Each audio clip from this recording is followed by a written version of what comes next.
pemirsa Sekolah Birokrasi Channel. Jumpa lagi di segmen Bincang-Bincang setelah sekian lama vakum. Pada kali ini merupakan segmen Bincang-Bincang dengan saya Prof Sangkala. Ya. Terima kasih Prof. Segmen ini atau pada kesempatan kali ini merupakan pembahasan lanjutan yang dari konten Prof Sangkala 2 sebelumnya. Nanti kita tuliskan dalam deskripsi tayangan ini yang membahas terkait bagaimana prospek digitalisasi pemerintahan dan kendala yang dihadapi. Tapi mungkin agak naif ketika kita membicarakan tentang prospek atau manfaat yang diberikan oleh digitalisasi yang kita mungkin sudah ketahui bersama. Kali ini kita akan membahas terkait apa sih kendala yang dihadapi pemerintah daerah di Indonesia, baik itu level provinsi, kabupaten ataupun kota. Prof, apa sih kendala yang menjadi batu sandungan di pemerintah daerah terkait digitalisasi ini?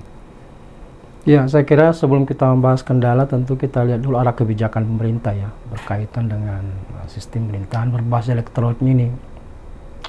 Jadi memang sejak Perpres 95 tahun 2018 itu memang Presiden sudah mengeluarkan peraturan mengenai pentingnya pemerintah di semua jenjang untuk menerapkan ya digitalisasi dalam sistem pemerintahan di Indonesia.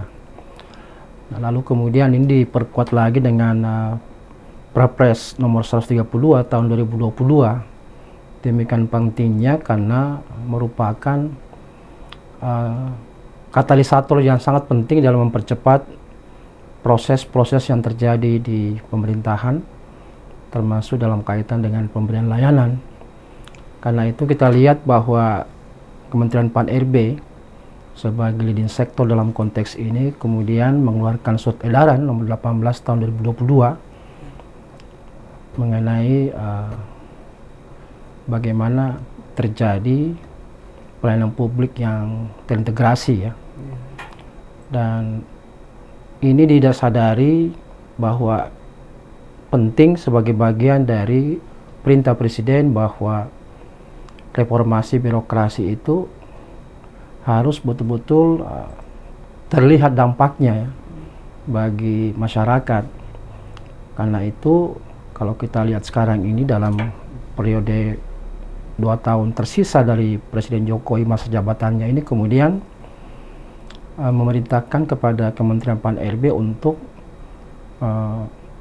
mendesain secara khusus reformasi birokrasi yang berdampak. Dan dampak itu kemudian diukur dari 2 hal yang sangat penting, karena kita tahu bahwa selama 2 tahun lebih ini pandemi telah banyak ya, menyebabkan dampak yang negatif terkait dalam banyak aspek pembangunan. Karena itu yang diminta oleh Presiden adalah bagaimana mendesain reformasi birokrasi yang mampu mengurangi angka kemiskinan, terutama kemiskinan ekstrim. Dan yang kedua adalah bagaimana realisasi investasi, karena itu hal yang sangat pokok. Lalu kemudian ini disebut dengan reformasi birokrasi tematik. Nah, untuk sukses tidaknya kedua fokus ya, RB tematik ini, maka salah satu aspek yang dapat menunjang itu adalah digitalisasi daripada sistem administrasi pemerintahan di Indonesia di semua jenjang ya.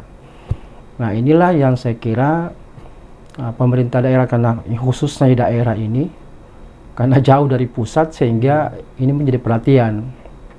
Karena itu melalui kesempatan ini saya kira perlu kita bincang-bincangkan hal ini, karena sebenarnya dalam surat edaran 18 tahun 2002 itu pemerintah itu di semua jenjang termasuk pemerintah daerah itu sudah selesai hal yang sangat mendasar yang disebut dengan arsitektur SPBE dan peta SPBE.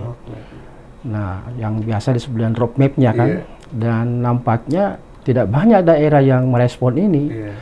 Nah, ini yang saya kira penting untuk kita sosialisasikan bahwa sedemikian pentingnya Karena itu kita bisa melihat di dalam regulasi Kementerian Pan-RB bahwa daerah yang mampu menunjukkan bahwa terjadi penurunan ya angka kemiskinan dan peningkatan realisasi investasi itu yang kemudian ditunjang oleh penggunaan digitalisasi atau digital, maka Kementerian Pan-RB itu memberikan bonus terhadap penilaian reformasi birokrasinya sebanyak 15 poin ya.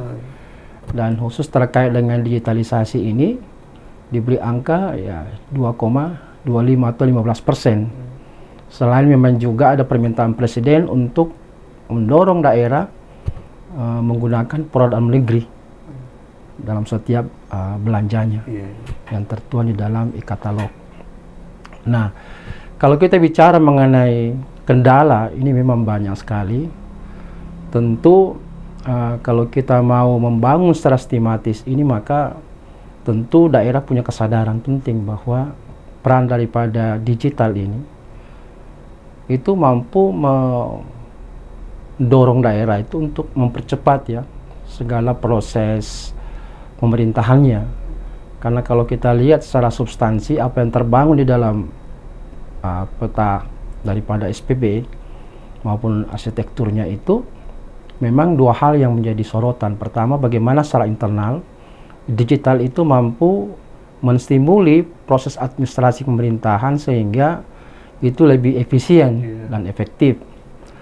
Dan yang kedua tentu ukuran daripada keberhasilan pemerintah itu kan pada pelayanan publik. Karena itu diharapkan di dalam kedua aspek ini, baik arsitektur maupun peta rencana SPB ini, memang bagaimana supaya pemerintah itu memberikan layanan sudah juga berbasis digital yang kita kenal dengan pelayanan dalam satu genggaman. Dan kalau itu pun dibangun berarti harus setiap daerah, kalau kita bicara di tingkat daerah itu ada roadmap-nya ya.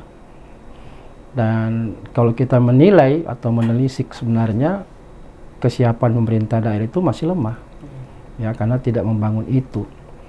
Belum lagi kendalanya bahwa jika pemerintah daerah itu kemudian tidak mengintegrasikan di dalam rencana pembangunan jangka menengah daerahnya, karena bagaimanapun ini kan bukan kegiatan, sebuah program yang bersifat strategik dan tentu memerlukan sumber daya baik keuangan maupun yang lainnya. Dan kalau tidak dalam RPJMD sebagai sebuah program prioritas, maka itu akan tentu berdampak pada aspek legalitas kegiatan itu bisa dibayar atau tidak. Karena ini kan atas dasar persetujuan juga legislatif kan. Nah, itu aspek yang bersifat dokumen. Lalu kemudian bagaimana sasaran strategik itu kemudian ditindaklanjuti berupa berbagai macam program yang mampu memang mendorong atau mencapai arsitektur SPBE maupun peta rencana SPBE-nya itu sesuai dengan target-target yang dilakukan. Karena ini kan di sektornya kan harus menjadi dirijen yang baik, bahwa setiap perangkat daerah yang ada di wilayahnya itu baik dari sisi perencanaan, penggunaan, evaluasi maupun maintenance-nya itu harus terintegrasi. Dan salah satu kelemahan kita di Indonesia ini bahwa memang sistem elektronik pemerintahan kita itu masing-masing dilakukan atau dibuat secara parsial ya, tidak terintegrasi, terutama dalam kaitan dengan satu data. Jadi semua pihak itu membuat data sendiri.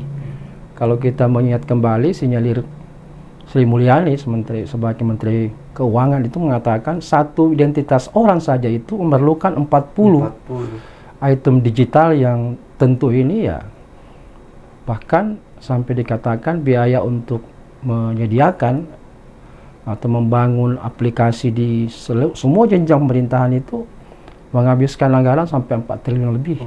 Dan itu sebuah pemborosan karena tidak terintegrasi kan. Nah, itu aspek dari sisi dokumen. Dari sisi SDM-nya juga menjadi penting. Kesiapan ya literasi SDM-nya untuk mau dan terampil menggunakan digital di dalam proses aktivitas kerja sehari mereka itu menjadi persoalan. Tentu ini tidak lepas dari komitmen pimpinannya ya, dari mulai kepala daerah sampai kepada pimpinan perangkat daerah itu, tentu dialah yang orang yang pertama yang harus literasi IT-nya lebih tinggi dibandingkan bawahan kan. Karena dengan pemahaman yang baik mengenai pentingnya SPB itu, maka dia bisa memberikan advice kepada bawahannya bahwa harus melakukan intervensi berbagai macam program ya yang terkait dengan itu, sehingga proses bisnis internalnya itu semakin efisien, efektif. Apalagi Kementerian Pan-RB itu memang sudah memberikan bonus bahwa jika kemudian misalnya peningkatan atau realisasi investasi, kemudian peluang kemiskinan itu berbasis digital, itu lebih tinggi lagi, diberikan lagi penghargaan yang lebih besar dibandingkan yang lain ya. Jadi bagi daerah yang memang memiliki kewajiban untuk meningkatkan indeks reformasi birokrasinya, ini bisa terbantu dengan adanya keberhasilan di dalam menurunkan kemiskinan, realisasi investasi, lalu kemudian berbasis pada digitalisasi. Tentu ini sangat membantu. Nah, itu yang saya kira menjadi hal penting, dan jauh lebih penting lagi adalah bagaimana kultur ya. Karena kebiasaan, karena bagaimanapun mereka ini terbiasa bekerja dengan cara-cara yang face to face misalnya kan, menggunakan cara-cara manual, tiba-tiba harus bergeser ke pemanfaatan digital ini, itu tidak hanya berkaitan dengan keterampilan, tapi juga berkaitan dengan mindset, ya kan, komitmen, lalu kemudian adanya budaya bersama untuk memang serempak menggunakan kemanfaatan digital itu untuk memperbaiki kinerja daripada birokrasinya. Nah, selain tentu berkaitan dengan pengadaan teknologinya, dan ini kan senantiasa mengalami perubahan karena sangat cepat perubahan digital itu, dan ini tidak bisa dilawan gitu ya, sesuatu yang harus. Saya kira begitu ya. Tadi sempat disinggung sedikit Prof terkait komitmen kepala daerah, mau itu gubernur, bupati atau wali kota, karena sangat tidak mungkin rasanya ada program atau kegiatan jika komitmen kepala daerah itu tidak menjadikan digitalisasi pemerintahan ini menjadi sebuah program prioritas. Jadi bisa diambil kesimpulan mungkin Prof, bagaimana menurut Prof, apakah bisa kita katakan bahwa komitmen kepala daerah terkait pengertian terkait pentingnya digitalisasi ini masih kurang, Prof? Jadi kalau kita mau lihat lebih jernih lagi, sebenarnya ini memang persoalan regulasi. Iya, regulasi.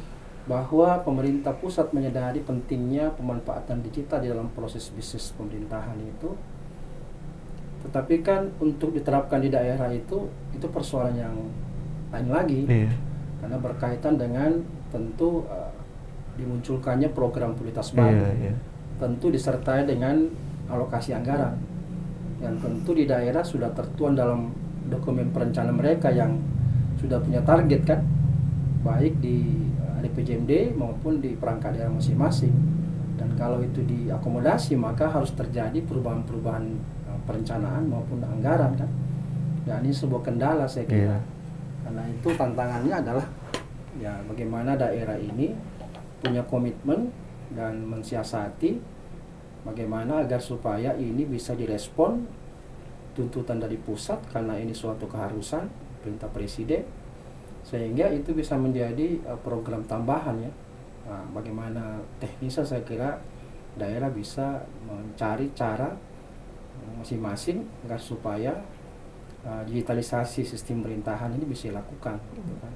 Nah, tentu secara bertahap, karena setiap tahun kan juga Kementerian Pan-RB kan melakukan evaluasi terhadap implementasi SPBE, dan itu sudah diumumkan setiap tahun. Setiap tahun ditunggu-tunggu malah. Tunggu-tunggu ya. Jadi nah, dan sayang memang kita lihat bahwa di Indonesia ini ya belum banyak yang bisa dikategorikan sebagai penerapan SPB yang berpredikat sangat baik gitu kan, terhitung jari di provinsi maupun kabupaten kota. Sehingga ini betul-betul harus menjadi gerakan bersama di seluruh pemerintah daerah dan tingkatannya itu untuk fokus pada aspek ini gitu ya. Jadi memang penting sekali komitmen, karena komitmen itu menumbuhkan ada upaya untuk memprioritaskan dalam bentuk program yang disertai dengan pemberian sumber daya pendukung. Ya.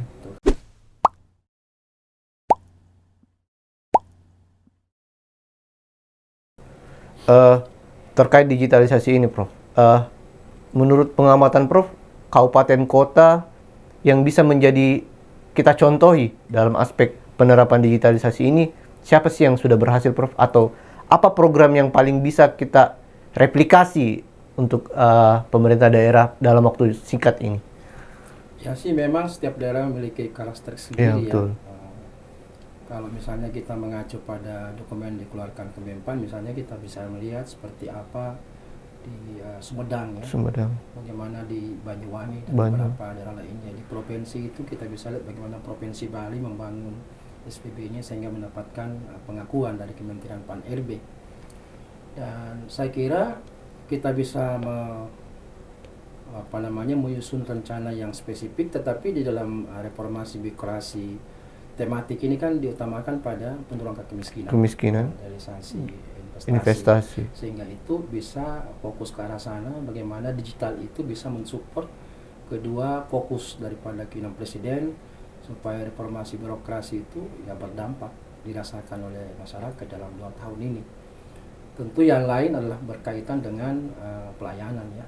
Nah, pelayanan ini kan sangat luas, karena itu bisa kita pilih kira-kira aspek apa yang penting. Karena itu Kementerian Pan-RB ini memang selain mendorong membangun pelayanan publik, dia ingin itu supaya secepat mungkin terjadi pelayanan publik yang berbasis digital. Nah, ini tentu tantangan tersendiri, dan saya kira daerah kita bisa lihat bagaimana kemampuannya dia. Mungkin semi antara face to face dengan interface, tapi ada juga mungkin daerah sudah berbasis pada digitalisasi, dan itu paling langsung dirasakan masyarakat terkait dengan pelayanan. Dan kita tahu bahwa pemerintah daerah itu memiliki unit pelaksana teknis yang memberikan layanan langsung kepada masyarakat itu puluhan jumlahnya kan, dan itu unit terdepan untuk berikan pelayanan, dan bagaimana kemudian bisa itu tergantikan sehingga pada akhirnya masyarakat yang lebih diuntungkan dengan digital itu. Menyambut dengan pilkada serentak nanti di 2024 ini, Prof.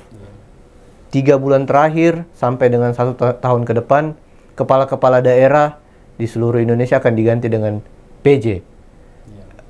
Berarti digitalisasi ini merupakan salah satu PR penting ya, Prof, buat PJ-PJ nanti, untuk bagaimana caranya untuk tetap digenjot dan meneruskan apa yang sebelumnya dilaksanakan.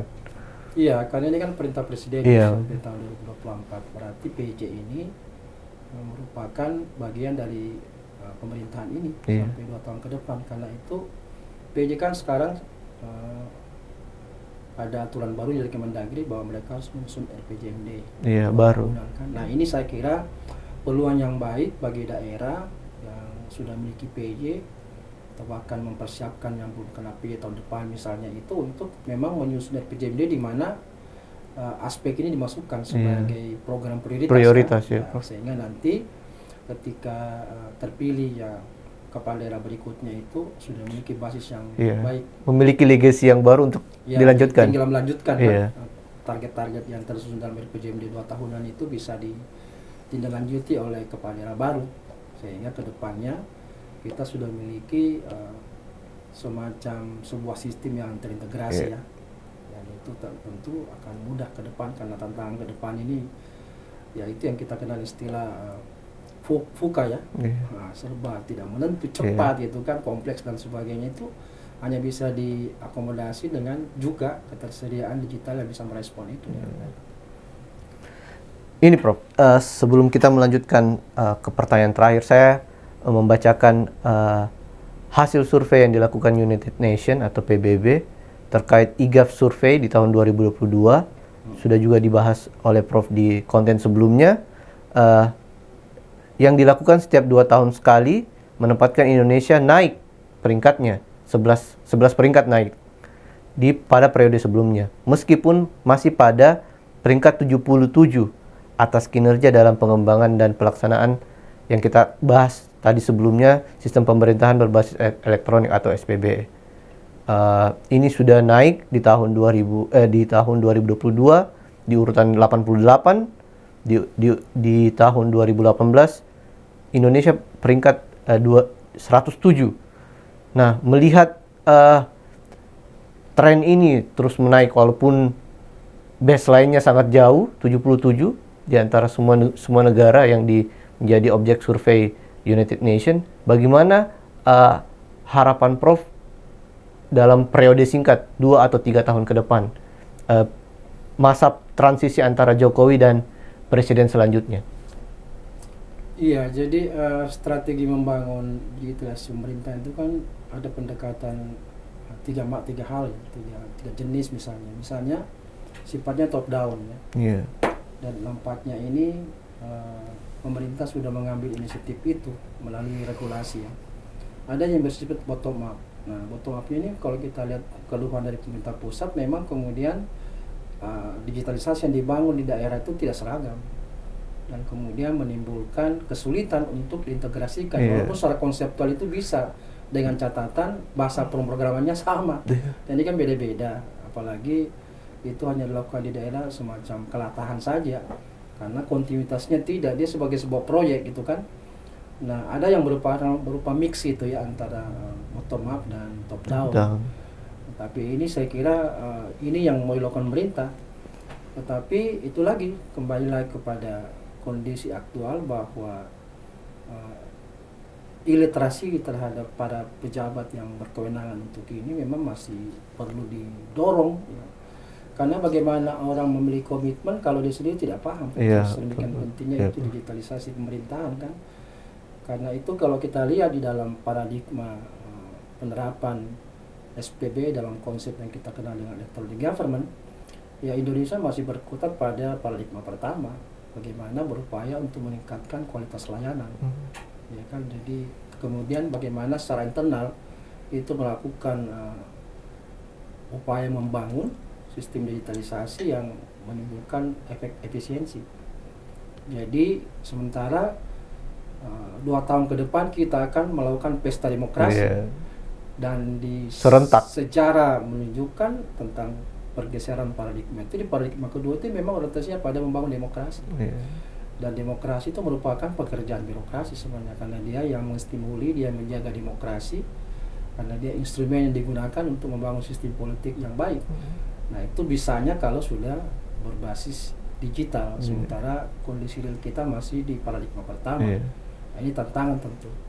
Nah, saya kira penting untuk kemudian sekarang ini berupaya meletakkan fondasi yang kuat bahwa periode 2 tahun ini bisa diisi dengan selevel apapun kecanggihannya, tapi paling tidak sudah dimulai gitu kan, sehingga nanti diharapkan bahwa kepala negara maupun kepala daerah yang baru ini itu tetap dilanjutkan, jangan sebagai dianggap itu program pemerintahan sebelumnya, padahal digitalisasi itu sebuah keharusan, bukan pilihan, wajib gitu. Karena di sektor swasta kan kita lihat akibat digitalisasi menyebabkan kemudian terjadi di sektor bisnis ya, yang disebut dengan disrupsi kan, dan akan segera masuk ke disrupsi kelima.